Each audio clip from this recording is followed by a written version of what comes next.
जय जिजाऊ जय शिवराय शेतकरी मित्रांनो आपण आजच्या या व्हिडिओमध्ये तूरविषयी काही महत्त्वाचे मुद्दे जाणून घेणार आहोत। हा आहे तूर व्यवस्थापन भाग 2। आपण पहिल्या भागामध्ये आपले 4 मुद्दे समजून घेतले। ते व्हिडिओ नसन पाहिला आपण तर आपल्या डिस्क्रिप्शन मध्ये जाऊन तो व्हिडिओ पाहू शकता। तर मित्रांनो मी तुम्हाला सुरुवातीला तुरीचा थोडक्यात परिचय करून देतो। ही आपली तूर जी आहे तर हिचा जो हा गॅप आहे तर हा 8 ते 9 फुटाचा गॅप आहे आणि ही सोयाबीन मध्ये पेरलेली आपण तूर होती। याच्यामध्ये आपण सोयाबीनचे 4 तास घातले ते ज्या सोयाबीन पासून आपण म्हणजे 20 किलो सोयाबीन पेरली होती त्यापासून आपल्याला 27 कट्टे इतके ही सोयाबीनचे उत्पादन झाले।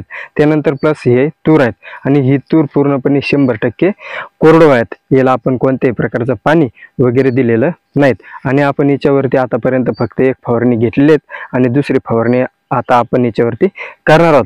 तर त्या संदर्भामध्ये काही शेतकऱ्यांचे प्रश्न होते की आमच्या तुरीमध्ये मर रोग किंवा फांदी मर असेल त्याचबरोबर वांज रोग असे काही प्रश्न शेतकऱ्यांचे होते। तर आपण त्या प्रश्नावरती तूर व्यवस्थापन भाग क्रमांक 1 मध्ये व्यवस्थित अशी उत्तरं दिली आहेत। आता मी सध्या मित्रांनो याच्यामध्ये फवारणी करत होतो। आपण इथे पाहू शकता मी आता याच्यामध्ये फवारणी माझी चालू आहे आणि मी कोणत्याही औषधाची माहिती मी माझ्या शेतामध्ये वापर करण्याच्या अगोदर किंवा त्याची पुरेपूर माहिती न घेता आपल्यापर्यंत पोहोचवित नाही, कारण की मी एक सर्वसाधारण असा शेतकरी आहे आणि एक कोरडो आहे।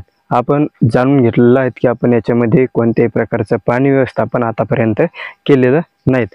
तर आपल्या आजच्या या व्हिडिओमध्ये आपण जाणून घेणार आहोत आधीचे तूर व्यवस्थापनातील भाग क्रमांक 1 सारखेच 4 मुद्दे।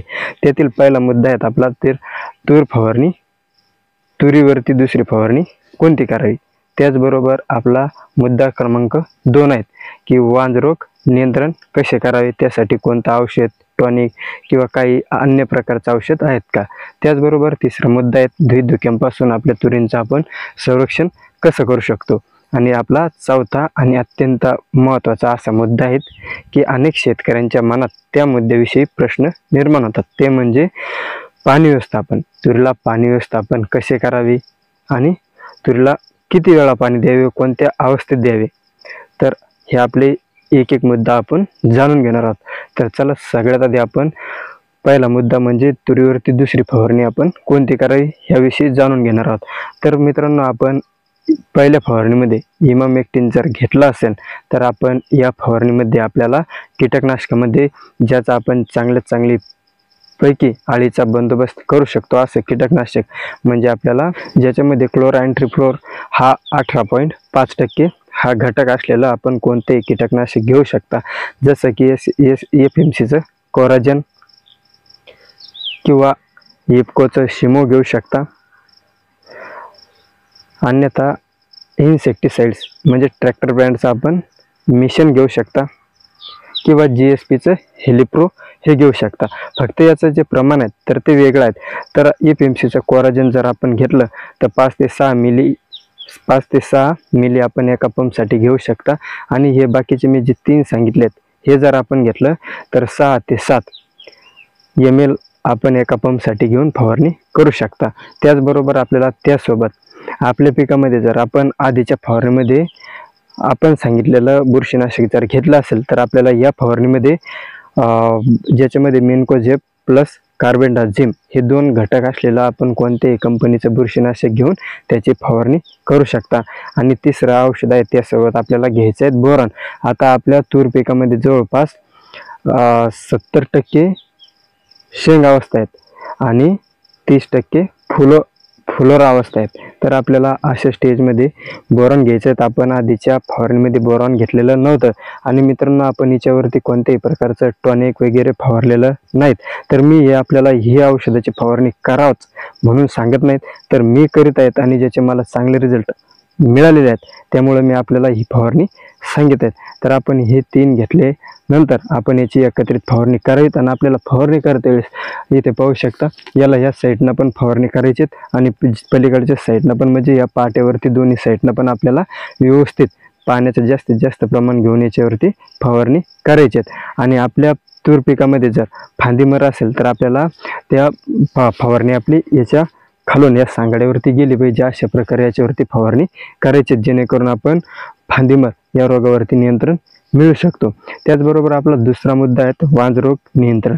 तर मित्रांनो आपण इथे पाहू शकता, आता माझे ह्या तुरीमध्ये तर कुठेही वांजरोग नाहीत। माझा अजून एक प्लॉट आहे ज्याच्यामध्ये थोड्याफार प्रमाणामध्ये वांजरोग आहेत। तर मित्रांनो कोळी जे नावाचे जे कीटक असतात त्यामुळे त्या वांजरोगाचा प्रसार होतो आणि वांजरोगाचा इलाज मित्रांनो शक्यतो होत नाही। त्यामुळे वांजरोगासाठी स्पेशल आपण कोणत्याही प्रकारचं औषध आणून आपल्या संपूर्ण तुरीवरती मारून आपला वेळ व पैसा खर्च करू नका।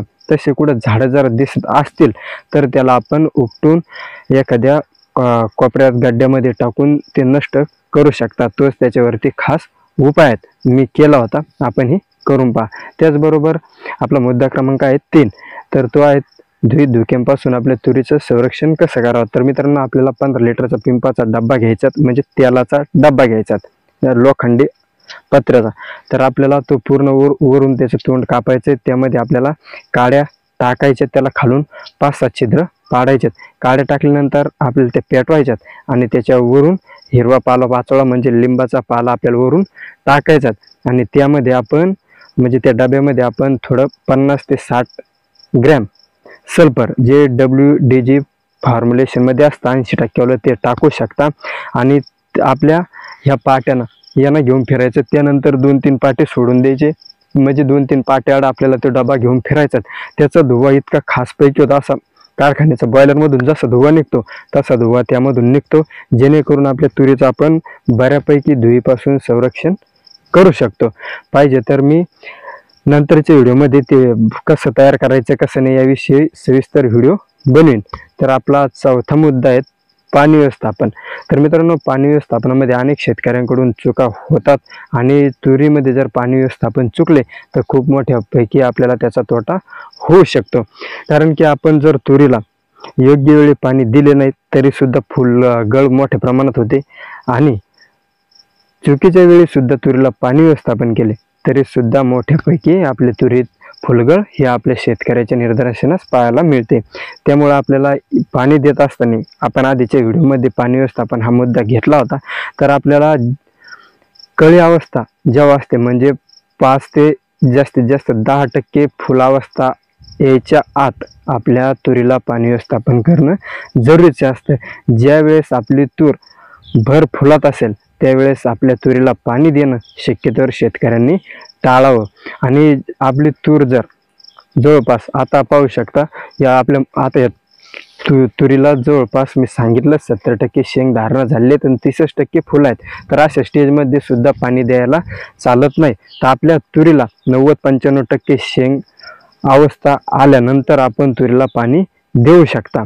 आणि आपली जर जमीन अशी काळीची असेल, आता माझी जमीन काळीची आहे, भेगाडा पडलेल्या आहेत, पण खाली आपण उकरीलं अर्धा फुटाच्या खाली अजून सुद्धा ओलावा आहेत, तर अशा ठिकाणी सध्या पाणी देऊ नका। पाणी दिल्यानंतर मित्रांनो फक्त फुल गळच होत नाहीत तर त्याचे अनेक काही परिणाम होतात, जसे की आपण इथे पाहू शकता। आता या फांदीला या साईडला शेंगा लागल्या आहेत, काही फुलं आहेत, तर ही पूर्ण फुलं गळून जातील। त्यानंतर जसं झाड पाणी शोषण करेल त्याचबरोबर इथं परत वाढ होण्यास सुरुवात होईल आणि परत पुढं नवीन फुलं येण्यास सुरुवात होईल। नवीन फुलं येतील त्याबरोबर आपल्या शेंगा परिपक्व झालेल्या असतील आणि आपल्या ह्या शेंगा ज्यावेळेस सोंगणीच्या अवस्थेत येतील म्हणजे वाळतील त्यावेळेस इथं हिरव्या शेंगा आलेल्या असतील आणि ज्यावेळेस आपल्याला त्यावेळी कळत नाही की तूर सोंगावी का तशीच ठेवावी। त्यामुळं आपली एकतर सरसगट तूर त्यांना सोंगायला येत नाही, त्याच्यामुळे असं काही करू नका। जिथं आपल्या तुरीमध्ये जास्तीत जास्त शेंगांची संख्या बनलेली असेल त्यावेळेस आपण पाणी द्या, अन्यथा 50% फुलर आणि 50% शेंगा असेल त्यावेळेस पाणी देऊ नका। तर मित्रांनो आपण हे जे 4 मुद्दे होते याचे सविस्तर याविषयी जाणून घेतलं। आपल्या अनेक काही शेतकरी मित्रांना तूर याविषयी प्रश्न पडलेले होते, काहींच्या शेतामध्ये खूप जास्त प्रमाणात मर रोग होतो, त्यामुळे त्यांनी त्या क्षेत्रामध्ये तूर लागवड करण्यास प्रतिबंध केला आहे। आता माझ्या पाठीमागे हा क्षेत्र पाहू शकता, मी आधीच्याही व्हिडिओमध्ये सांगितलं, आपले जुने काही सदस्य असतील त्यांना जरूरच माहीत आहेत की आपल्या या क्षेत्रामध्ये जवळपास 90% तूर मर होत होते। त्यामुळे आपण 3 वर्ष सलग 3 वर्ष या क्षेत्रामध्ये तूर पीक घेतलेलं नाहीत। त्यानंतर आपण याच्यामध्ये अनेक काही उपाययोजना केल्या। ती जी बुरशी आहेत मित्रांनो फ्युजेरियम विल्ट नावाची, तिच्यावरती आपण पूर्णपणे नियंत्रण मिळवू शकलो। म्हणजे जवळपास आपण जे आधी 90% तूर मर होत होती तिथं आपण 90 ते 95% तूर जिवंत ठेवण्यास यशस्वी झालेलो आहोत। तर या संदर्भातच काही प्रश्न शेतकऱ्याचे आहेत, तर त्याविषयी आपण येणाऱ्या सीझनमध्ये व्हिडिओ टाकू। सुरुवातीपासून आपण शेवटपर्यंत तूर व्यवस्थापन याविषयी व्हिडिओ टाकणार आहोत आणि अनेक शेतकऱ्यांना प्रश्न पडेल की या अवस्थेमध्ये इतकं महागडं कीटकनाशक फवारण्याची गरज काय। तर मित्रांनो, गरज हीच असते की जिथे तूर खूप मोठी झालेली असते तिथं एकरी पंपाची संख्या सुद्धा खूप जास्त लागते आणि आपण जर असं कीटकनाशक घेऊन याची फवारणी केली तर याचे रिझल्ट आपल्याला जास्तीत जास्त दिवस मिळतात, जेणेकरून परत लवकर याच्यावरती फवारणी करण्याची गरज पडत नाही। आणि आभाळ ज्यावेळेस निघतं मित्रांनो, वातावरणातील बदल ज्यावेळेस होत असतो त्यावेळी आपल्या तुरीवरती खूप लवकर आळी पडत असते।